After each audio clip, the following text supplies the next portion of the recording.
Welcome to Three Crosses Farrier Company. I'm Caleb, and this is the second part of a two-part video series we've done on trimming this gelding right here. In the first part, we did the front hooves, and in this second part, we're going to be doing the back hooves. The back hooves weren't quite as bad as the fronts. They were definitely bad, but they weren't rockering up off the ground. The distortion wasn't quite as extreme. I sometimes think that we as humans don't deserve the horse. The horse is probably one of the most forgiving animals in the world, in my opinion. They're not only forgiving with their personality, with our training methods, our lack of training methods, but they're forgiving in the hooves as well. They will adapt to almost anything. And when they're not taken care of, they will adapt to that. And if they're trimmed improperly or trimmed incorrectly, they'll adapt to that too. It will eventually catch up with them. It will eventually shorten their life. The example I would use, probably an extreme example of bad trimming practices, is some of the videos on here with the Chinese farriers or some of the farriers like in India. Some of the stuff that they're doing is just, in my opinion, horrific. Like, they use those big knives. They're not being real mindful of anatomy, cutting them super short. In some cases, they even bleed them. And yet the horse survives. And I think that is probably one of the most amazing things about the horse, is their adaptability and the fact that they are so forgiving of humans.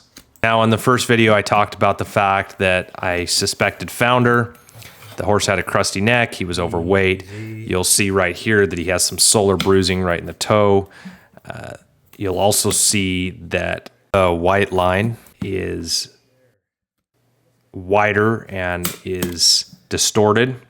That's another indication of founder. This horse probably needs to be seen every 5 to 6 weeks, and it will probably take us 3 to 4 appointments to really get him dialed in and really get rid of the distortion and get his hooves back in shape.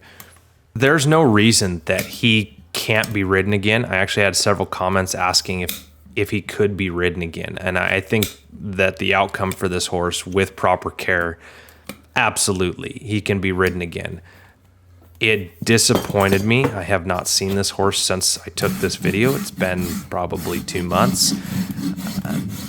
The owner has not reached out again. I actually reached out to the owner and never heard back.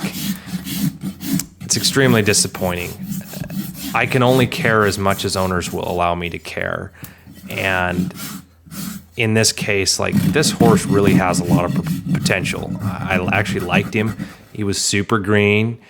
He was struggling to hold still for me, but he's a good horse and not a mean bone in his body. And I think that goes back to the fact that horses are so forgiving.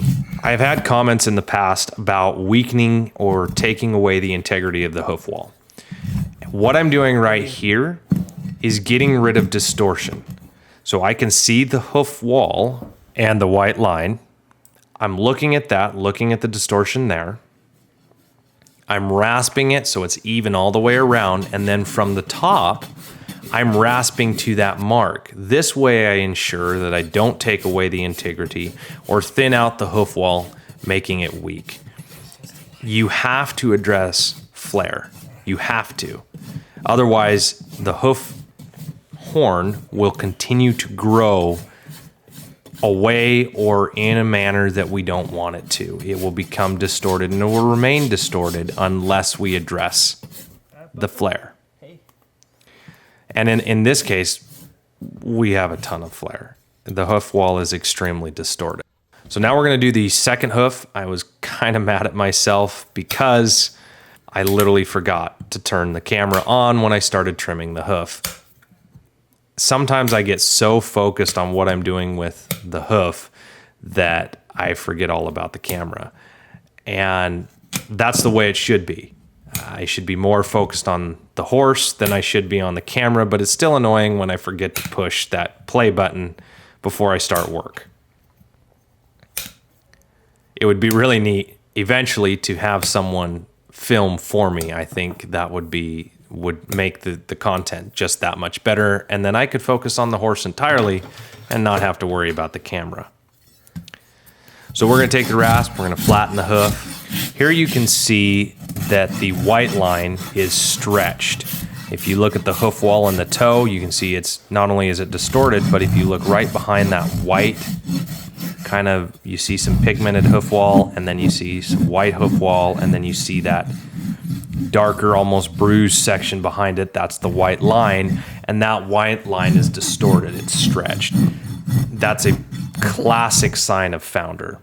It can also be because he was so long that it stretched, but in this case, I would bet on founder, especially with all of the other signs that he has going on. Laminitis or founder in horses can be caused by a couple of different things. The most common one that I see is metabolic. Metabolic founder or laminitis is basically the horse equivalent of diabetes in humans. One of the medications they use to treat diabetes in humans is actually the same medication that they use to treat horses with acute laminitis. Laminitis is the horse's inability to process sugar. It shows up in a couple of different ways. One of the ways being overweight. They'll have kind of a crusty neck, or their neck kind of bows up, almost like a stud horse. And the other, and the biggest problem, is their hooves. It shows up there. We have a stretched lamini wall, rotation of P3, the pedal bone, or sinking founder is another way that it happens, where the pedal bone begins to move towards the bottom of the foot without rotation. Whether it's rotational or whether it's sinking, it's extremely serious for these horses. It has to be managed. One of the biggest ways that we manage founder beyond putting on shoes and cushion and support is to actually change their diet. You cannot manage founder without managing a horse's diet. So what we'll do a lot of times is we will soak the hay in water. So you put the hay in a hay bag, put it in a big bucket of water, leave it overnight. Next morning you pull it out of the bucket, leave the bucket, hang the hay net, and they eat that hay. By soaking the hay, it gets rid of all the sugars. You cut out grains, cut out anything that's high in sugar. All of these things help manage the laminitis in the horse's hooves and will help alleviate a lot of their problems. One of the things we'll do as farriers is we'll actually drop the hoof and let the horse stand on it. We do that for a couple of reasons. Sometimes the horse needs a break, but also we do this to see angle, how the horse is standing on it. Is he standing on it higher on one side? Is there anything that we need to change before we call it a day? These hooves are still too long. There's a lot of foot that needs to come off. He was going back out to the pasture, and I did not want to cut him super short. But overall, they look a lot better. Well, I hope everyone enjoyed the video. Like and subscribe. Let us know what you think in the comments, and we'll catch you next time.